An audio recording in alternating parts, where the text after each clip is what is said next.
Tonight, we are going to talk about the energies in January. We have some interesting angles coming up between Mars and Neptune.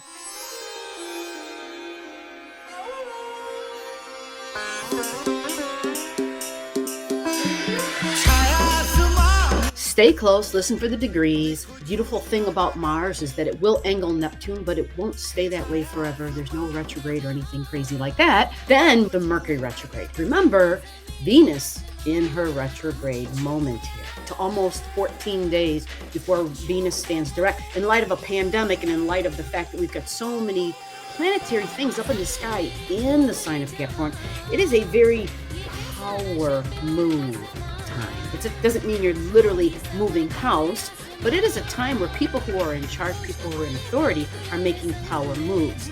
So Capricorn is this persistent energy that can just keep working at something. It can keep chipping away at it. When we get to the mid part of January, like January 8th is probably a time of intensity in your life.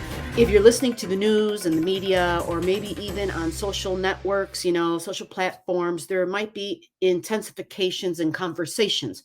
And it probably has something to do with the state of our healthcare, whether it's our healthcare system or you're hearing of people who maybe have the COVID or the Omicron, time where we are reevaluating who we value and what we value. And this has been a common theme this whole time. And it continues to be an emerging theme because it's literally changing as we are living, because so many things are changing in our world.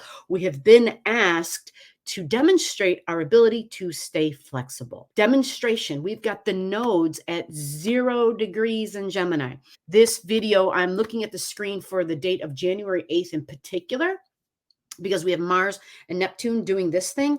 Well, at this time, you've got the transiting nodes up in the sky at 032. So what that tells me is that this is the time to demonstrate your ability to pivot, your ability to weigh the options and to make decisions. This is where we have lots of choice points, right? That's like Gemini energy. Lots of conversations, lots of talk and communication, right? Lots of thinking going on. And we are being asked, especially when it comes to thinking, we are being asked to reevaluate how we operate in group energy. This is where Mercury is. It's in the sign of Aquarius. Aquarius is groups. It is our friends. But we also have Saturn there, right? We've got a few things actually in Aquarius energy and a few things in Capricorn energy. So it does speak to a time where we're willing to consider the spiritual options. Spiritual options. This is a common word. Spiritual, the unity, understanding our oneness. Jupiter is now Pisces. So let's remember what Pisces is. Pisces is fantasy, is sci-fi, it is conspiracy theories, illusions, delusions, make-believe. The United States is prone to conspiracy theories because in their birth chart, they have Piscean energy in their 3rd house, which is how I think, what I talk about, how I relate. It's Hollywood, it's movies, it's fantasy, it's dreamy. It's the big screen, the silver screen, or it's the spaceship, whatever. That's Pisces energy. And that is in how they communicate and what they communicate about. So if you're in the US and if you've got prominent Piscean energy, you want to probably check yourself and to see illusion, delusion. Do I have my rose-colored glasses on? How clear thinking am I right now? Jupiter in this sign, because Pisces is also a beautiful essence of the unity, of the oneness. It's spirituality.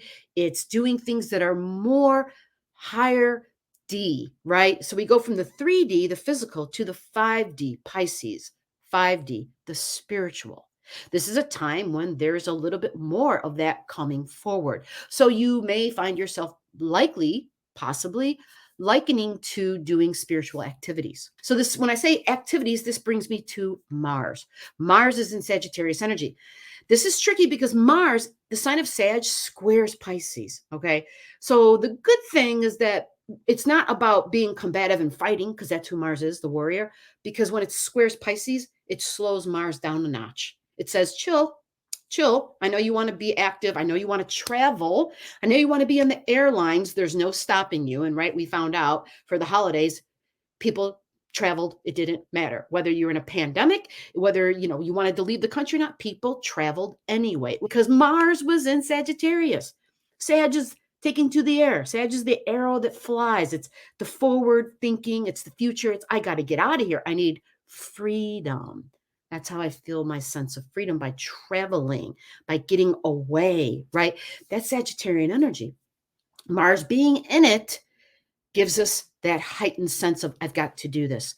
So when we talk about the 7th of January, the 8th of January, the 9th of January, you probably felt you might have been a little bit more tired than usual, requiring a little bit more sleep than usual. Allow it. Rest. Get your sleep. Be cautious about medications. Anything you're taking, if you're taking stuff on a regular, you might not need as much of it when Mars starts to square Piscean energy.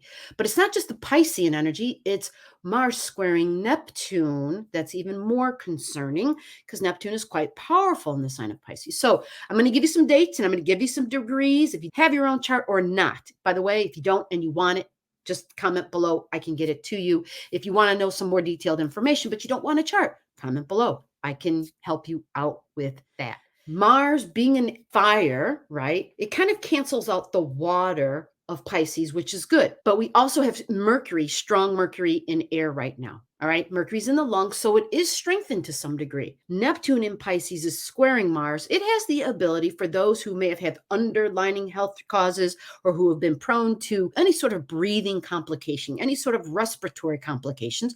Just be aware, Mercury retrograde. It begins at 10 degrees in the sign of Aquarius. It begins January 13th, January 14th, depending upon where you live in the world. Mercury is how I think and how I talk and relate and communicate. Being an Aquarian energy, it's going to be lots of information, your mind getting downloads of information, getting flashes of insight and inspiration. I love this. I love this. Aquarius is astrology. It's all about looking into the future. It's all about science. It's all about being creative thinking. It's all about the mind of God. It's thinking outside the box, because information that comes through is not from you. It is from out there. Your antenna's up really high. It's when your reception, think of frequency and receptivity, are just like, wow, your bandwidth got really big. It expanded. So more information has the ability to come through. Get those great ideas, flashes of insight, write them down, because this is a retrograde. All right. You might get inspiration and ideas, but understanding that if it's a retrograde, you're going to get the opportunity to test them, test your ideas and see if they work. See if they can stand the test of time. Because when Mercury begins a retrograde, it means I have to redo something. I have to go over something. And you could likely be finding that you have difficulty with devices, internet, especially, your home devices, your computer, anything that is the progression of humanity. It's the inventor, Einstein, Nikola Tesla, Benjamin Franklin. It's Leonardo da Vinci, right? That's Aquarian energy. It's, oh my God, how did they ever think of that? They didn't. We get these inspirations, these downloads that come through, and then we all of a sudden can understand concepts that we could never understand before, creating and opening up these gray matter parts in our brain. We start firing these neurons, and all of a sudden, information and communication, they just light up. Illumination.